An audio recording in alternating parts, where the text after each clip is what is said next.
एक छोटा सा गांव था। वहां पर एक आदमी पहाड़ पर पत्थर तोड़ने का काम करता था। उसको अपनी जिंदगी से कोई गिला शिकवा नहीं था। पूरा दिन वो काम करता, मेहनत करता। दिन के एंड में जो थोड़ा बहुत पैसा मिलता वो जा करके अपने परिवार के साथ में थोड़ा सा टाइम स्पेंड करता और चैन से सो जाता। तो एक दिन रोज की तरह वो अपना काम खत्म करके अपने घर की तरफ जा रहा था। तो रास्ते में चलते चलते उसके मन में ख्याल आया कि ये भी कोई जिंदगी है कि सुबह से शाम तक मैं पत्थर तोड़ने का काम करता हूँ और एंड में मेरे को थोड़े से पैसे मिलते हैं जिसमें मुश्किल से मेरा और मेरे परिवार का गुजारा हो पाता है। काश कुछ ऐसा हो जाए कि कहीं से मुझे कोई ऐसी शक्ति मिल जाए कि जो भी मैं चाहता हूँ वो सच हो जाए। वो अपने घर पर गया, उसने खाना खाया, लेकिन उसका ध्यान खाने की तरफ नहीं था। उसके दिमाग में यही ख्याल चल रहा था। उसके बाद में वो यही सोचते सोचते सो गया। फिर नींद आने के कुछ देर बाद उसको एक सपना आया।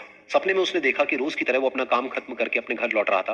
रास्ते में उसने एक बहुत ही बड़ा घर देखा और उसके मन में आया कि काश ये घर मेरा होता और मैं इसका मालिक होता।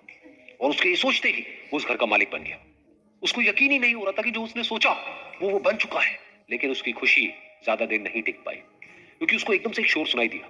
उसने अपने घर के बाहर देखा कि एक बहुत बड़ी रैली निकल रही है जिसमें बीचों बीच एक पॉलिटिशियन है जो ऐसे ऐसे हाथ हिला रहा है। और वहां पर जितने भी लोग खड़े थे सब उसके नाम के नारे लगा रहे थे, उसके आगे हाथ जोड़ करके खड़े थे, सब उसको देखने के लिए तड़प रहे थे। तब उसको ये एहसास हुआ कि मैं कितना छोटा हूं उसके आगे। और फिर उसके अंदर से एक ख्याल उठा कि काश मैं ये पॉलिटिशियन होता और मेरे पास भी इतनी ही पावर होती जितनी कि इसके पास में है।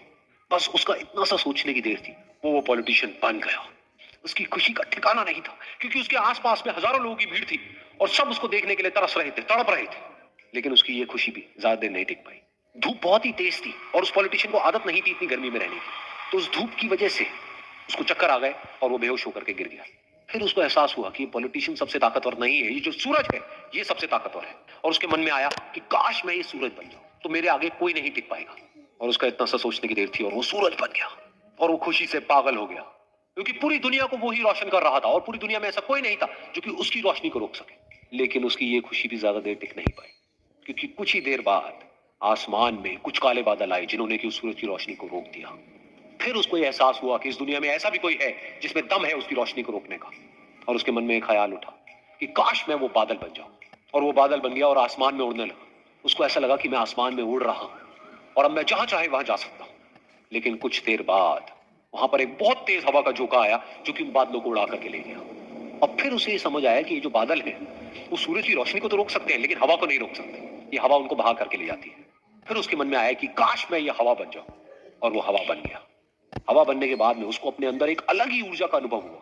वो चाहे तो आराम से बहता और चाहे तो आंधी बन करके, तूफान बन करके, जिसको भी चाहे उड़ा करके ले जाता। उसको ये विश्वास होने ही लगा था कि इस दुनिया में सबसे ज्यादा शक्तिशाली मैं हूं। लेकिन तभी उसके सामने आया एक पहाड़। उसने अपनी पूरी ताकत लगा दी लेकिन उस पहाड़ को वो इतना सा भी नहीं हिला पाया। तब उसको यह एहसास हुआ कि इस दुनिया में कोई है जो हवा से भी ज्यादा शक्तिशाली है, जिसमें दम है उस हवा को रोकने का। फिर उसके मन में आया कि काश मैं ये पहाड़ होता। और वो पहाड़ बन गया। लेकिन हर बार की तरह इस बार भी उसकी खुशी ज्यादा देर तक नहीं टिक पाई। तो उसको एक जानी पहचानी सी आवाज सुनाई दी और साथ ही साथ उसको दर्द होने लगा, जैसे कि कोई है जो उसको तोड़ रहा है, उसको मार रहा है। तो दर्द से वो चीखने लगा और उसके मन में आया कि काश मैं वो बन जाऊं क्योंकि इस पहाड़ को तोड़ने का दम रखता है। लेकिन इस बार उसकी ये ख्वाहिश पूरी नहीं हुई। वो रोने लगा, चीखने लगा, चिल्लाने लगा। उसने अपनी पूरी जान लगा दी लेकिन इस बार वो नहीं बन पाया।